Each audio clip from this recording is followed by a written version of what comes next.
How many times have you promised yourself that this time will be different? Maybe it's a goal you've set for yourself, a dream you've been chasing for years, but somehow, every time you try, you fall short. That nagging voice in your head says, "You're just not disciplined enough."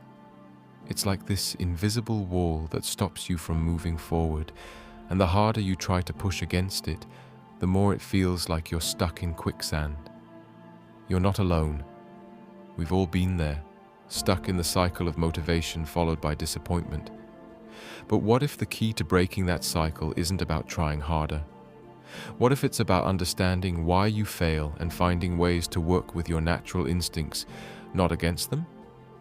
Abhilash C S, in his book Self Under Control, asks a tough but important question.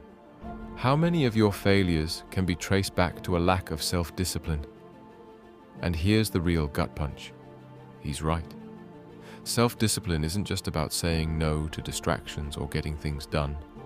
It's about aligning your behaviors with your true goals, no matter how hard that might seem. So let me ask you this. How many opportunities have you missed because of your inability to master your own habits? If you could stop procrastinating or overcome those moments of self-doubt, how much further could you go? How much more could you accomplish?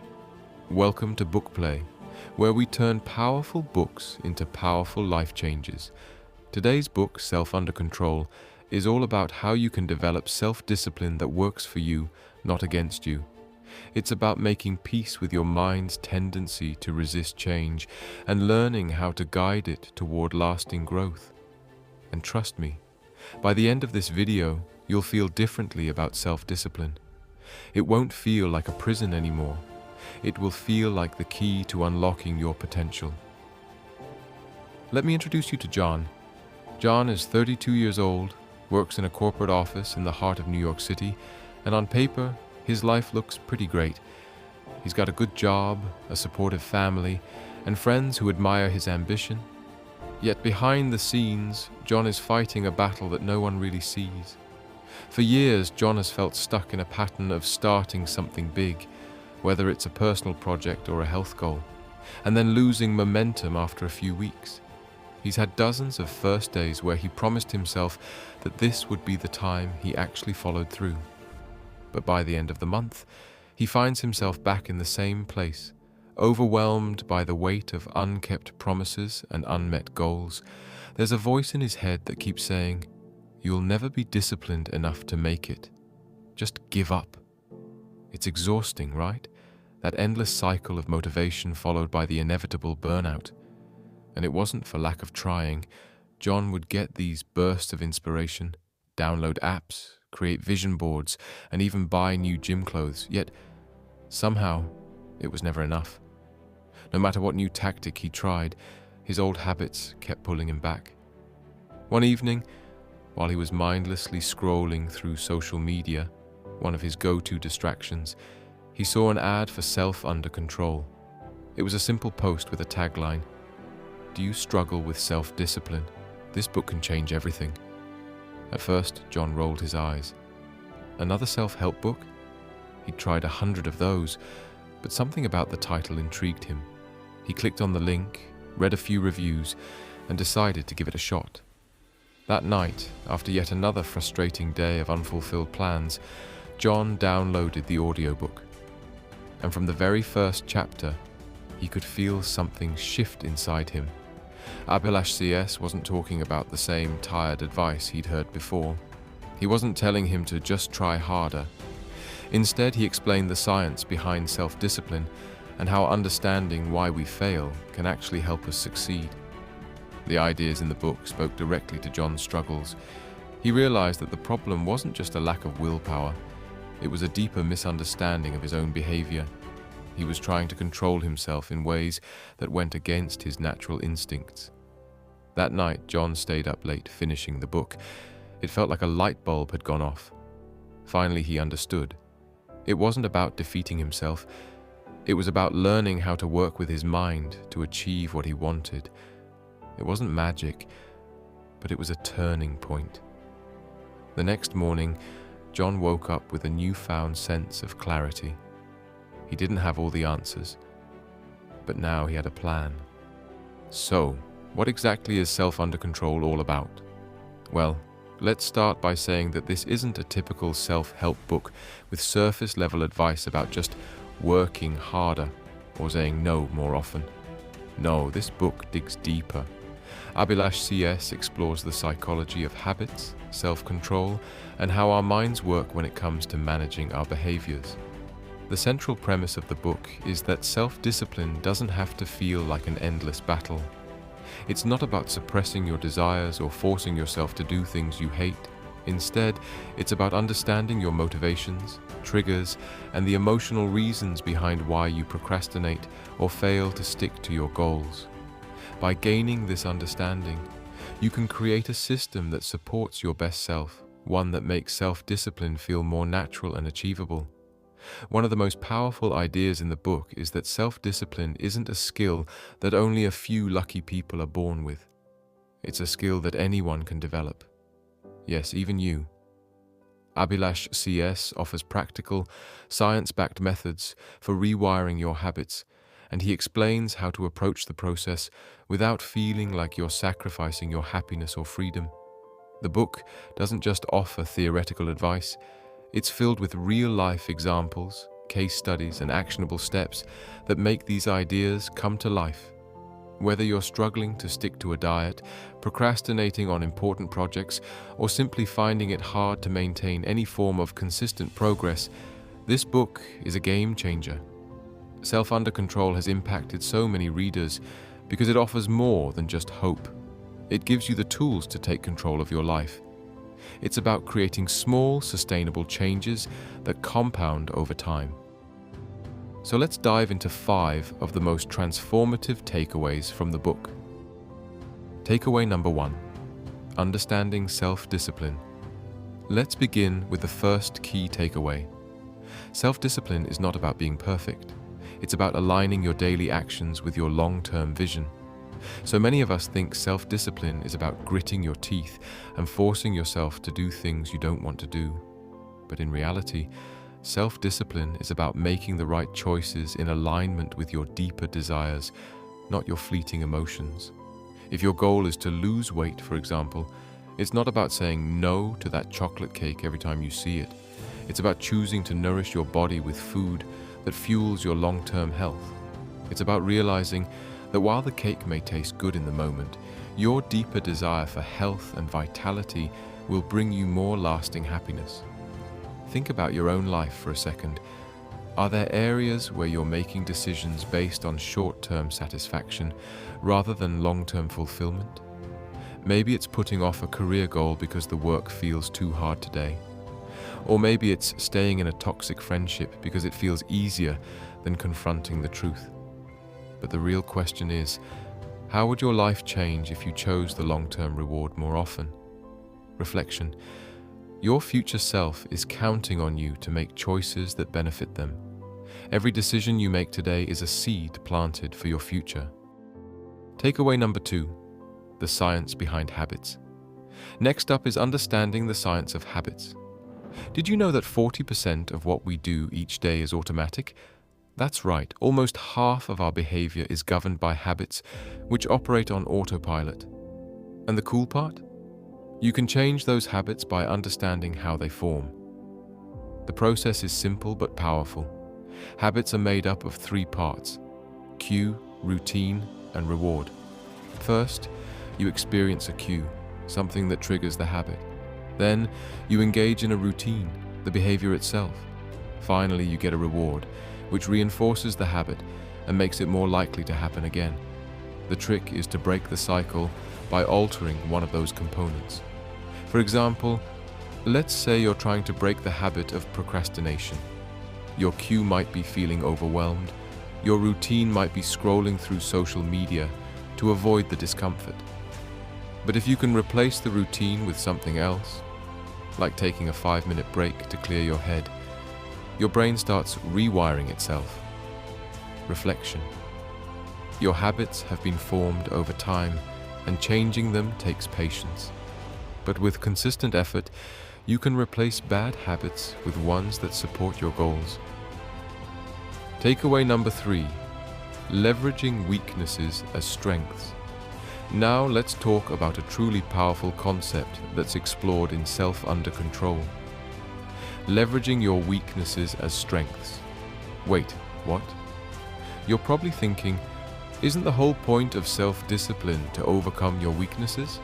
And while that's partly true, Abhilash C S flips the script by suggesting that your weaknesses often hold the keys to your strengths. Let me explain. Take procrastination, for example. Most of us view it as the enemy of productivity, and we beat ourselves up over it. But here's a surprising insight. Procrastination often stems from deeper feelings of fear. Fear of failure, fear of success, fear of not being good enough. Instead of attacking procrastination directly, why not address the underlying fear? When you do, the procrastination starts to lose its grip on you. The key is self-awareness. By recognizing what triggers your procrastination, you can understand the emotional need it's trying to fulfill. Maybe you procrastinate because you're avoiding something uncomfortable or overwhelming. Once you address the source of that discomfort, you can move forward without guilt. Take Mark, for instance. Mark used to procrastinate on important projects because he feared his work wouldn't be perfect. But once he learned to break down his tasks into smaller, manageable pieces, his anxiety decreased. Instead of focusing on the enormity of the project, he focused on the next small step, and before he knew it, the project was completed. By understanding your weaknesses, you can create strategies that work with your natural tendencies, rather than fighting them. So, if you've been struggling with procrastination, perhaps it's time to look at it through a different lens. Is there a deeper fear or emotional block holding you back? Reflection. Your weaknesses are not weaknesses if you understand them. They are simply clues to what you need to address. If you can recognize them, you can turn them into sources of strength. Takeaway number 4, the power of delayed gratification. Next up, let's talk about one of the most underrated yet powerful skills in self-discipline, delayed gratification. If you've ever resisted a tempting indulgence, whether it's an impulse purchase, junk food, or a Netflix binge, you've practiced delayed gratification. But the idea goes beyond just saying no to short-term pleasures. It's about learning how to make decisions today that will bring you greater rewards tomorrow. Abhilash C S explains that this ability to delay gratification is one of the most significant predictors of long-term success. And it's not just about resisting temptation for the sake of it. It's about investing in your future happiness and success. Whether you're saving for a home, building a business, or prioritizing your health, delayed gratification helps you stay focused on the bigger picture. One example that sticks out is the famous Stanford marshmallow experiment. Children were given a choice. Eat 1 marshmallow now or wait 15 minutes and get 2. The kids who could delay their gratification tended to have better life outcomes in terms of academic success, health, and wealth. Why? Because they learned the value of waiting for something better. Now think about your own life. What goals require you to delay gratification? Maybe it's working late to complete a project, cutting out unhealthy snacks to improve your health, or putting off a vacation to save for your future. It's not always easy to make these choices, but they pay off in ways you can't even imagine yet. Reflection.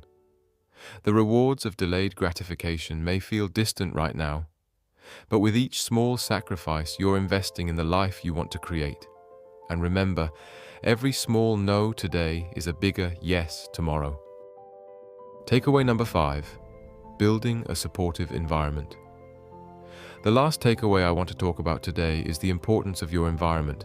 We often hear the phrase, you are the average of the 5 people you spend the most time with. But your environment isn't just about the people around you, it's about everything you're exposed to every single day. Whether you're at home, at work, or in social settings, your surroundings play a huge role in shaping your behavior.